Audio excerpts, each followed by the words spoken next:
Capítulo 7. Luz na escuridão. A informação com que Lestrade nos brindou era tão sensacional que ficamos os três naturalmente perplexos. Gregson pulou de sua cadeira e virou o resto de seu uísque com água. Olhei em silêncio para Sherlock Holmes, que tinha os lábios comprimidos e as sobrancelhas franzidas. Stangerson também, murmurou. A trama se complica. Já estava bastante complicada antes, resmungou Lestrade, tomando uma cadeira. Parece que caiu numa espécie de conselho de guerra.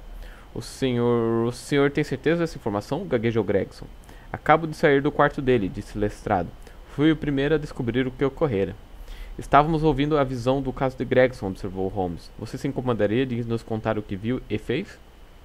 Não tenho nenhuma objeção, respondeu Lestrade, sentando-se. Não hesito em confessar que, na minha opinião, Stangerson estava envolvido na morte de Drebber. Esse novo desdobramento mostrou-me que eu estava completamente errado. Convicto daquela ideia, decidi descobrir o que fora feito do secretário. Eles tinham sido vistos juntos na Elston Station por volta das 8h30 da noite do dia 3. Às 2 da manhã, Drebber havia sido encontrado na Brixton Road. A questão com que eu me deparava era descobrir o que fizera Stangerson entre as 8h30 e a hora do crime, e o que fora feito dele depois. Telegrafei para Liverpool, dando uma descrição do homem e instruindo-os a vigiar os navios americanos. Em seguida, pus mãos à obra, visitando todos os hotéis e pensões na vizinhança de Elston. Eu raciocinava que se Drebber e seu companheiro haviam sido separados, o curso natural para esse último seria hospedar-se em algum lugar nas vizinhanças para passar a noite, e depois ficar à espera na estação na manhã seguinte. Provavelmente teriam combinado um local de encontro de antemão, observou Holmes. Foi o que se demonstrou. Passei todo o serão de ontem fazendo indagações sem nenhum proveito. Esta manhã comecei muito cedo e às 8 horas cheguei ao Halliday's Private Hotel, em Little George Street. Quando perguntei a Mr. Stangerson, estava hospedado lá. Responderam-me com uma afirmativa imediata. Sem dúvida é o cavalheiro que ele estava esperando, disseram-me. Ele está à sua espera há 2 dias.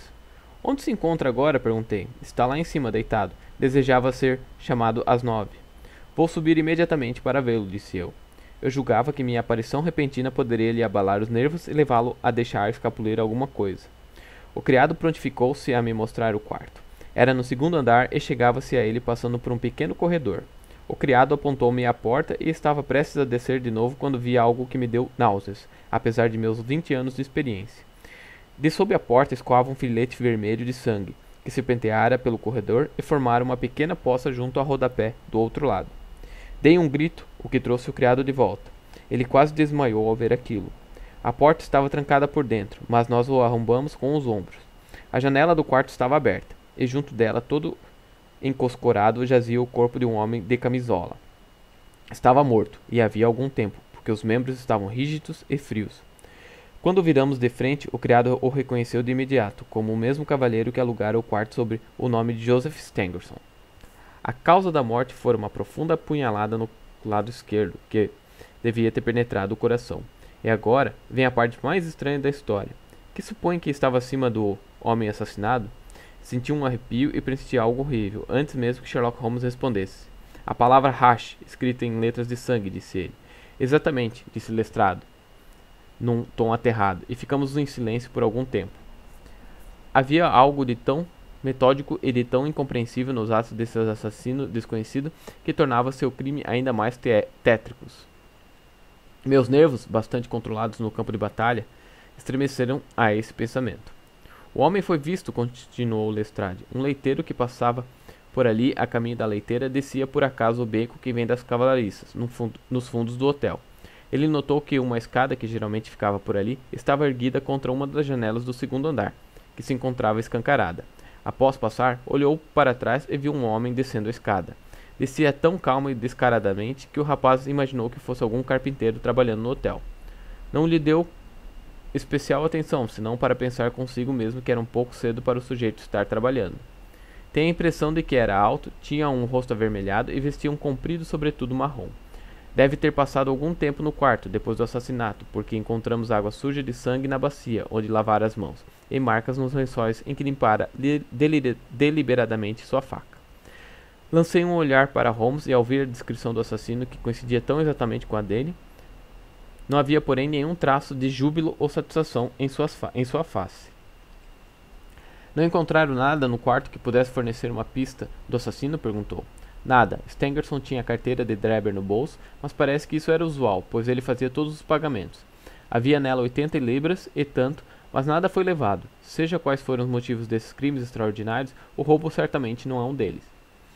Não havia papéis ou memorandos no bolso do assassinado, exceto por um único telegrama datado de Cleveland cerca de um mês atrás e contendo as palavras J.H. está na Europa.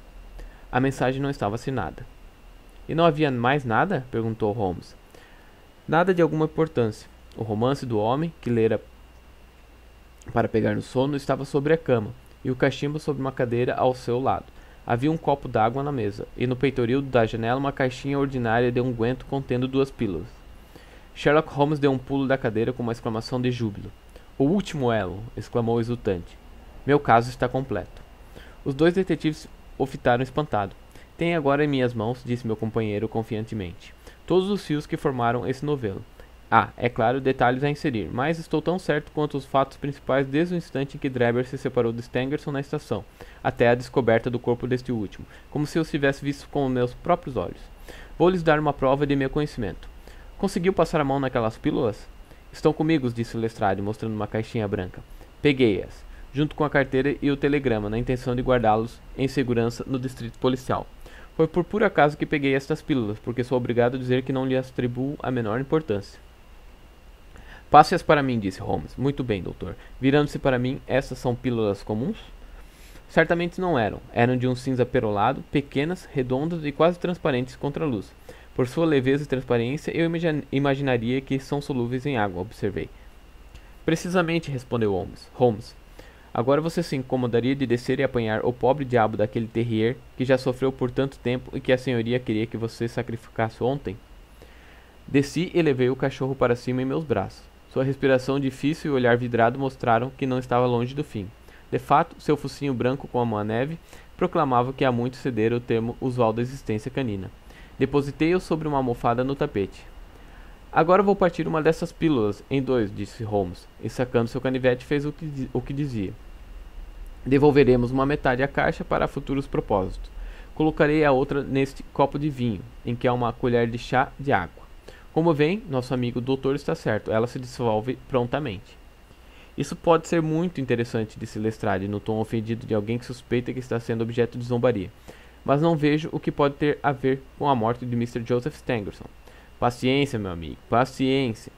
Na hora certa você descobrirá que tudo a ver com ela. Agora vou acrescentar um pouquinho de leite para tornar a mistura palatável e apresentá-la ao cão. Vemos que ele lambe com muito gosto. Enquanto falava, entornou o conteúdo do copo de vinho num pires e pôs-o em frente ao terrier, que rapidamente o lambeu. O ar sério de Sherlock Holmes nos convencera tanto até que ficamos todos em silêncio, observando atentamente o animal, esperando algum efeito surpreendente. Mas não vimos nenhum. O cão continuou estirado sobre a almofada, respirando com dificuldade, mas aparentemente nem melhor nem pior pelo que bebera. Holmes sacara seu relógio. Enquanto os minutos se sucediam sem resultado, uma expressão do mais completo dissabor e desapontamento se estampou na sua fisionomia. Ele mordia o lábio, tamborilava sobre a mesa e mostrava todos os demais sintomas de aguda impaciência. Sua emoção era tão grande que me apiedei sinceramente dele, enquanto os 2 detetives sorriam zombeteiramente, de maneira alguma descontentes com esse revés que ele sofria. Não pode ser uma coincidência, exclamou ele, finalmente pulando da cadeira e pondo-se a andar nervosamente pela sala. É impossível que seja uma mera coincidência. As próprias pílulas que suspeitei no caso de Drebber são realmente encontradas após a morte de Stangerson. No entanto, são ineficazes. O que pode significar isso? Toda a minha cadeia de raciocínio certamente não pode ter sido falsa. No entanto, o desgraçado desse cachorro continua na mesma. Já sei. Com um grito de puro prazer, correu até a caixa, cortou a outra pílula em 2, dissolveu-a, acrescentou leite e apresentou ao terrier. Mal parecera molhar a língua no líquido, a infeliz criatura teve um tremor convulsivo em todos os membros e esticou-se tão rígida e sem vida como se fulminada por um raio. Sherlock Holmes soltou um longo suspiro e enxugou a suor da sua testa. Eu devia ser mais confiante, disse. Já devia saber a essa altura que quando um fato parece se opor a uma longa série de deduções, prova-se invariavelmente passível de alguma outra interpretação. Das duas pílulas dessa caixa, uma era da mais mortífero veneno e a outra inteiramente inócua. Eu devia ter sabido disso antes mesmo de ver a caixa. Esta última afirmação pareceu-me tão surpreendente que mal podia crer que ele estava em seu perfeito juízo. Ali estava o cachorro morto, contudo, para provar que sua conjectura fora correta. Tive a impressão de que a névoa em minha própria mente dissipava-se pouco a pouco, e comecei a ter uma pálida e vaga percepção da verdade. Tudo isto lhe parece estranho, continuou Holmes. Por que não perceberam no início das investigações a importância da única pista real que tinham diante de si? Tive a sorte de me agarrar a ela, e tudo o que aconteceu desde então serviu para confirmar minha suposição original, e de fato foi a sequência natural dela. Eis porque as coisas que os desconcertaram e tornaram casos mais absurdos serviram para me esclarecer e fortalecer minhas conclusões. É um erro confundir estranheza com mistério. O crime mais banal é muitas vezes o mais misterioso, pois não apresenta nenhuma característica nova ou especial a partir da qual possamos fazer deduções. Teria sido infinitamente mais difícil elucidar esse homicídio se o corpo da vítima tivesse sido simplesmente encontrado no meio da rua, sem nenhuma dessas circunstâncias insólitas e sensacionais que o tornaram notáveis. Esses detalhes estranhos, longe de tornar o caso mais difícil, tiveram na realidade o efeito de facilitá-lo. Mr. Gregson, que ouvira esse discurso com considerável impaciência, não pôde mais se conter. Olha aqui, Mr. Sherlock Holmes, disse. Estamos todos prontos a reconhecer que é um homem sagaz e que tem seus próprios métodos de trabalho. Mas agora queremos algo mais que mera teoria e pregação. Trata-se de agarrar o homem. Já expus meu ponto de vista e parece-me que estava errado. O jovem Charpentier não poderia estar envolvido nesse segundo crime. Lestrade saiu à procura de seu homem, Stangerson, e pareceu que estava errado também. O senhor semeou insinuação por aqui e por ali e parece saber mais do que nós. Mas sentimos a esta altura que temos o direito de lhe perguntar diretamente o quanto sabe do caso. Pode nomear o culpado? Não posso deixar de sentir que Gregson está certo, senhor, observou Lestrade. Nós dois tentamos e nós dois fracassamos. O senhor comentou mais de uma vez desde que estou nessa sala que dispunha de todos os indícios de que necessita.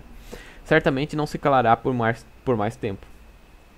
Qualquer atraso na detenção do assassino, observei, poderia lhe dar tempo para perpetrar alguma atrocidade. Assim, pressionado por todos nós, Holmes mostrou sinais de indecisão.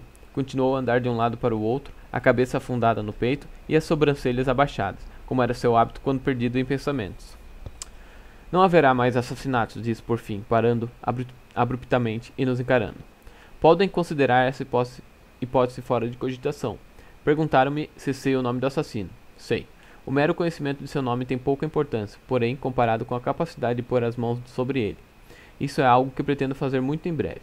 Tenho esperança de consegui-lo através de meus próprios arranjos, mas é algo que precisa ser conduzido com habilidade, pois estamos às voltas com um homem astuto e desesperado, que é auxiliado, como já tive a ocasião de provar por outro tão esperto quanto ele. Enquanto esse homem não tiver nenhuma suspeita de que alguém pode ter uma pista, há alguma chance de agarrá-lo. Mas se tivesse a mais ligeira desconfiança, poderia mudar de nome e desaparecer num instante em meio aos 4 milhões de habitantes desta grande cidade.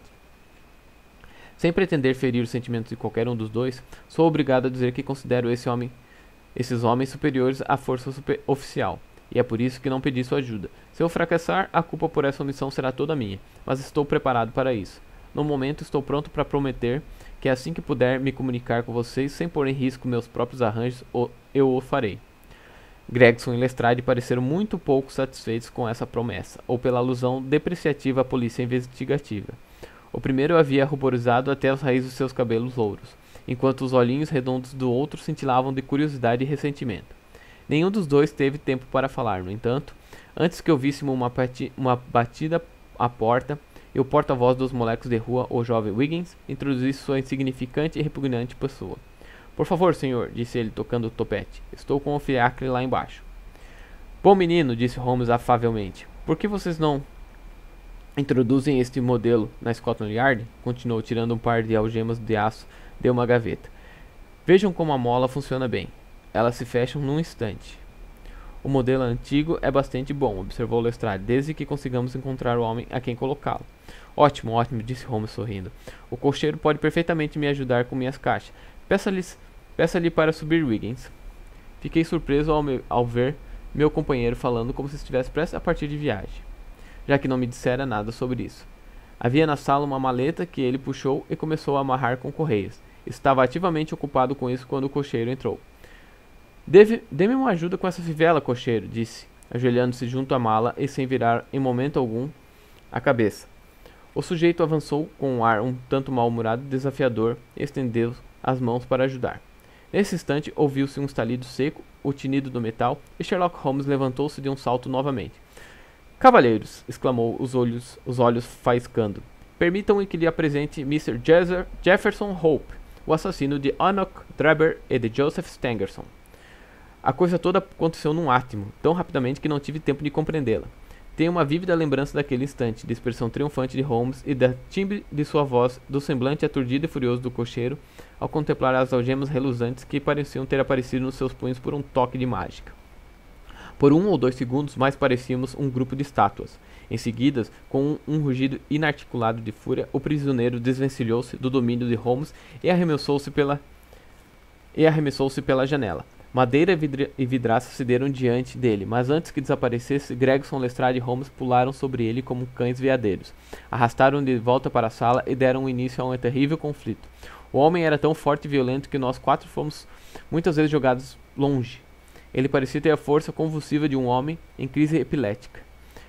Tinha o rosto e as mãos terrivelmente lacerados por sua passagem pela vidraça, mas a perda de sangue em nada diminuía sua resistência. Só depois que Lestrade conseguiu enfiar a mão por dentro de sua gravata e quase estrangulá-lo, foi possível fazê-lo compreender que sua luta era inútil. Mesmo então não nos sentimos seguros até que lhe amarramos os pés e as mãos. Isso feito, erguemos-nos sem fôlego e arquejantes. Estamos com o fiacre dele, disse Sherlock Holmes. Servirá para que o levem a Scotland Yard. E agora, cavalheiros, continuou com um sorriso agradável, chegamos ao fim de nosso pequeno mistério. Fiquem à vontade para me fazer tantas perguntas quanto queiram, agora, e não há perigo de que me recuse de respondê-las.